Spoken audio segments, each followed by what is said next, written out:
નજીક ટ્રેન ઉથલાવવાનો પ્રયાસ, railway track પર ફિશ પ્લેટ ખુલ્લા મળી આવ્યા।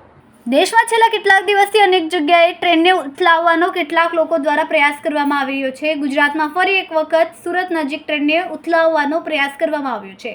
સુરતના કીમ નજીક ટ્રેન ઉથલાવવાનો પ્રયાસ કરવામાં આવ્યો હતો। રેલવે ટ્રેક પર ફિશ પ્લેટ ખુલ્લી મળી આવતા રેલવે વિભાગ દ્વારા તપાસ હાથ ધરવામાં આવી છે। સુરતના કીમ નજીક ટ્રેનને ઉથલાવવાનો પ્રયાસ કરવામાં આવ્યો હતો।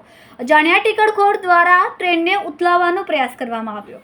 રેલવે ટ્રેક પર ફિશ પ્લેટ ખુલ્લી મળી આવી હતી અને રેલવે અધિકારીને જાણ થતાં રેલવે વ્યવહાર બંધ કરવામાં આવ્યો હતો। રેલવે દ્વારા ટ્રેકની ફિશ પ્લેટ લગાવીને રેલવે વ્યવહાર ફરીથી શરૂ કરવામાં આવ્યો છે।